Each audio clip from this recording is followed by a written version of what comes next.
আমরা গত উপজেলা নির্বাচনে তফসিল ঘোষণার পর থেকেই কিন্তু দেখছিলাম যে ক্ষমতাসীন দল বারবার বলছিল যে উপজেলা নির্বাচনে স্বজনপ্রীতি যেন না হয়, স্বজনরা যাতে সেখানে অংশগ্রহণ না করেন। এবং মাননীয় প্রধানমন্ত্রী কিন্তু একদিন আগে সংবাদ সম্মেলনে কিন্তু জানিয়ে দিয়েছেন যে তৃণমূল নেতাদের আসলে এখানে সুযোগ করে দেয়া, স্বজনরা যেন সেখানে না হন, বিশেষ করে মন্ত্রী এমপিদের স্বজনদের কথা নিয়ে পরিষ্কার করে বলেছেন। কিন্তু তারপরেও সেটি নিয়ন্ত্রণ করা যাচ্ছে না।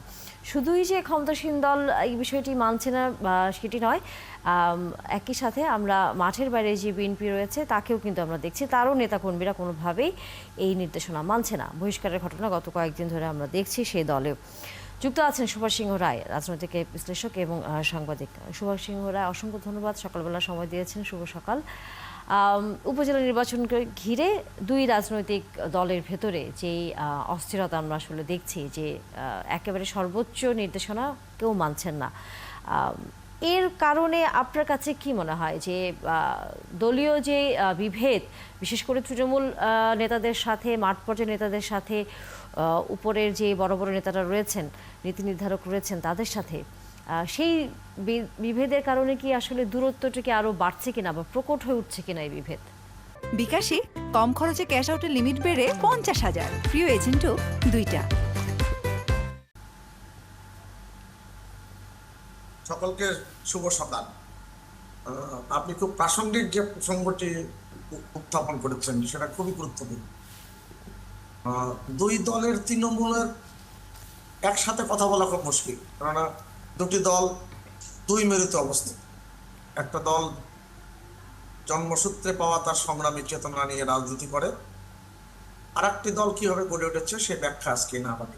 কেননা গতকালকে দৈনিক সমকালে একটা রিপোর্ট হয়েছিল যে বরিশালের আগলঝোড়ার একজন বিএনপির নেতা, তিনি রেজাউল ফয়েজ রেজা, তিনি 1 মণ 36 কেজি দুধ দিয়ে গোসল করে বিএনপির থেকে পদত্যাগ করেছেন। অতএব বিএনপির তৃণমূল যেটা বলা হয় আর আওয়ামী লীগের যে তৃণমূল সেটার মধ্যে গুণগত পার্থক্য আছে। কেননা এই আওয়ামী লীগের তৃণমূল 2007 সালের যে 11 সরকার বলি, ইয়াজউদ্দিন মঈনুদ্দিন ফখরুদ্দিনের সরকারের সময় এই তৃণমূল কিন্তু একেবারে রুখে দাঁড়িয়েছিল তৎকালীন সময় সেই সরকার। তা সেটা আমাদের কাছে বিবেচনায় রাখা দরকার। আরেকটি ব্যাপার যে নির্বাচন করবার অধিকার সকলেরই আছে, সাংবিধানিক অধিকার, কিন্তু দল যদি আপনি করেন দলের সিদ্ধান্ত আপনাকে মানতে হবে। এবং প্রভাব বলয় তৈরি করার যে একটি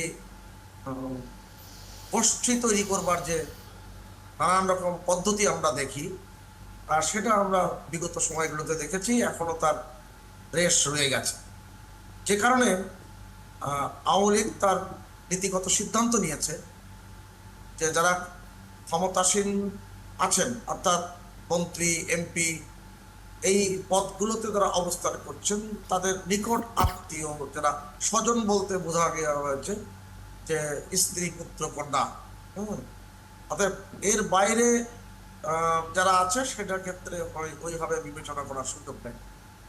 আপনি খেয়াল করে দেখবেন যারা নির্বাচনে প্রভাব বলয় তৈরি করে তারা নানান রকম ক্ষমতার প্রভাব বলয় থেকেই কিন্তু এই প্রভাব বলয় উৎপত্তি হয়। যে কারণে একটা লাগাম টেনে ধরার জন্য কিন্তু আওয়ামী লীগের সিদ্ধান্ত, এবং দল নির্বাচন যাতে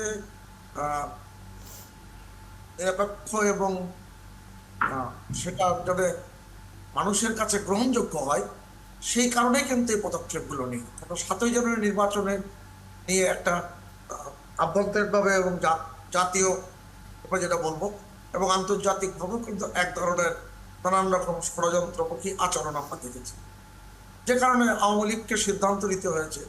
একটা বিভাজনের রেখা তো তৈরি হয়েছিল, যেমন 61-62 জন ব্যক্তি তারা স্বতন্ত্র প্রার্থী হয়ে জয়লাভ করেছে, কিন্তু ওখানে যে আওয়ামী লীগের নেতারা যারা প্রার্থী ছিলেন তারাও গুরুত্বপূর্ণ পদে ছিলেন এবং তারা সাংগঠনিক কাঠামোতেও তারা অবস্থান করছেন অনেকে। যে কারণে বিভাজনের রেখা আছে। এই আবার যদি এত দ্রুত সময়ের মধ্যে যদি আর একটা বিভাজনের রেখা তৈরি হয় তাহলে দলের জন্য ক্ষতি কারণ হয়ে দাঁড়াবে। সে কারণে আওয়ামী লীগ সিদ্ধান্ত নিয়েছে এবং এই সিদ্ধান্ত আহ, দলীয় সিদ্ধান্ত। এখন দলের নেতা যদি আপনি হন, দলের কর্মী যদি হন, দলের সমর্থক যদি হন, আপনার দলীয় সিদ্ধান্ত মানতে হবে। আপনি সংবিধানে সকলে নির্বাচন করার অধিকার, সকলে মত প্রকাশের অধিকার, এগুলো তো বিবেচনায় আছেই, কিন্তু এর বাইরে দলীয় নেতা কর্মী হিসেবে আপনাকে দলের সিদ্ধান্ত মানতে হবে। এখন সেটাই যেহেতু কিন্তু- দলের সিদ্ধান্ত মানছেন না তারা, আপনি আরেকটি বিষয় একটু সামনে এনেছেন, সেটা হচ্ছে যে প্রতীক ছাড়া নির্বাচন, এবং একই সাথে আমরা যতটুকু দেখছি যে প্রতীক ছাড়া নির্বাচন এবার যেহেতু স্থানীয় নির্বাচনগুলো করার সিদ্ধান্ত নিয়েছে সরকারি দল, এই বিষয়টির ফলে বিএনপি এবার আমরা দেখছি যে স্থানীয় নির্বাচনে কিন্তু অন্যভাবে তারা অংশগ্রহণ করছে এবং তারা সেখানে তাদের প্রার্থীও দিয়েছে, যদিও তাদের ভেতরে একই রকম সমস্যা যে অনেকেই মানছেন না।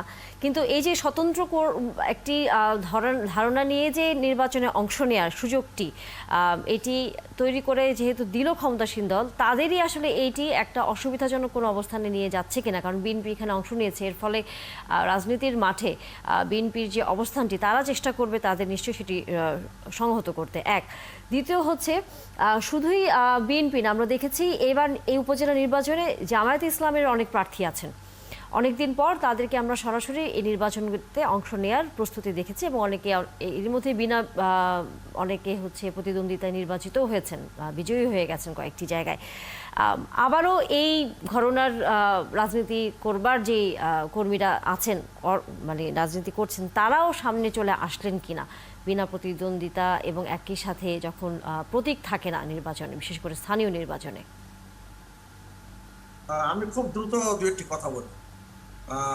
প্রথম ধাপের নির্বাচনে 81 জনকে যারা মনোনয়ন দিয়েছিল, 81 জনকে বহিষ্কার করেছে বিএনপি। পরবর্তীতে 66 জন। আপনি দেখবেন অংশগ্রহণের যে হার, তৃতীয় দফায় দেখবেন যে আরো বেশি বিএনপির নেতা কর্মীরা তৃণমূল পর্যায়ে তারা অংশগ্রহণ করছেন, এবং তারা তো গতকাল বলেই দিয়েছে নির্বাচন না করলে রাজনীতি করে লাভ কি। আজকের এই বাস্তবতাটি বিএনপির মানতে হবে। আর বিএনপির সর্বোচ্চ যিনি নির্ধারিত যে বডি, সেখানে কিন্তু সিদ্ধান্ত ছিল যে যেহেতু প্রতীক দিয়ে নির্বাচন হচ্ছে না, অতএব দলীয় নেতাকর্মীদের প্রতি কোনো নির্দেশনার আর কোনো সুযোগ নাই, এটাকে স্পষ্ট করা আছে। এবং এই জায়গার থেকে কিন্তু স্থায়ী কমিটি কিন্তু পরবর্তীতে আর কোনো বৈঠক কিন্তু হয়নি। এই পল্টন থেকে এক এক নেতা এক এক বক্তব্য দিচ্ছেন, গুলশান থেকে বলছেন, তাদের বাসাবাড়ি থেকে বলছেন, কোনো প্রেস ক্লাব থেকে বলছেন, সেটার আলোচনাটা ভিন্ন। কিন্তু বিএনপির স্থায়ী কমিটির সিদ্ধান্ত কিন্তু এখনো অপরিবর্তিত, কারণ এরপরে আর কোনো সিদ্ধান্ত কিন্তু আসেনি। যাই হোক, সেই কথা একটু পরেই বলি। আমি একটা কথা খুব পরিষ্কার করে বলি যে বিএনপি নির্বাচন করছে না, জামাত ইসলাম নির্বাচন করছে, আপনি যেটা বলছেন, বিএনপি নির্বাচন করছে। 27 জানুয়ারি নির্বাচনও বিএনপি নির্বাচন করেছে। কেন্দ্রীয় কমিটির 28 জন সদস্য নির্বাচনে অংশগ্রহণ করেছে, এবং সাবেক এমপি, সাবেক মন্ত্রী, দায়িত্বপ্রাপ্ত এরকম অনেক ব্যক্তি নির্বাচন অংশগ্রহণ করেছে। এটা আমরা সকলে জানি। এখন বিএনপির ক্ষেত্রে যে বিষয়টি আসছে সেটা আওয়ামী লীগের ক্ষেত্রে ব্যাপার না। আমি আপনারা একটা খোলামেলা বলি, বাংলাদেশের রাজনৈতিক দল হিসেবে যদি আপনি চিহ্নিত করেন, তাহলে হচ্ছে এই 74-75 বছরের দল আওয়ামী লীগ, আর হচ্ছেন যারা যুদ্ধাপরাধীদের সাথে যুক্ত যুদ্ধাপরাধীর দল জামাত ইসলাম। এটা কিন্তু রাজনৈতিক কাঠামোর দুটি দল। অতএব জামাত ইসলামকে যদি খুব হালকাভাবে আওয়ামী লীগ নানান সময় নিয়ে থাকে, তাহলে তারা কিন্তু ভুল করবে। কেননা তাদের সাংগঠনিক কাঠামো তারা সব সময় কিন্তু বজায় রেখেছে, এবং তাদের লোকাল রেভিনিউ যে আর্নিং, সেটাও কিন্তু অনেক বেশি, অনেক বেশি। এবং তারা নানান ছলা বলে কৌশলে তারা নানান মুখোশে কিন্তু রাজনীতি করার চেষ্টা করে, এবং রাজনীতি তারা সফল কাম হয়। এইটা কিন্তু খুব গুরুত্বপূর্ণ বিষয়। আর তৃণমূল পর্যায়ে তাদের যেখানে সুযোগ আছে, তারা কিন্তু সেই সুযোগটি সবসময় গ্রহণ করে। আগেও দেখেছি, এখনো দেখছি। অতএব আওয়ামী লীগের জন্য এটা কিন্তু একটা শিক্ষণীয় বিষয়। আওয়ামী লীগ যদি বিবেচনায় না নেয়, তাহলে তৃণমূল পর্যায়ে দল গঠনের যে প্রক্রিয়া, দলের কাঠামোতে তারা কিন্তু ক্ষতিগ্রস্ত হবে।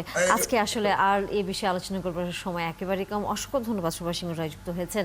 উপজেলা নির্বাচন যেহেতু প্রথম দফায় 8 মে হতে যাচ্ছে, নিশ্চয়ই আমরা তখন আবারও আলোচনা করবো এই বিষয়টা নিয়ে আপনার সাথে।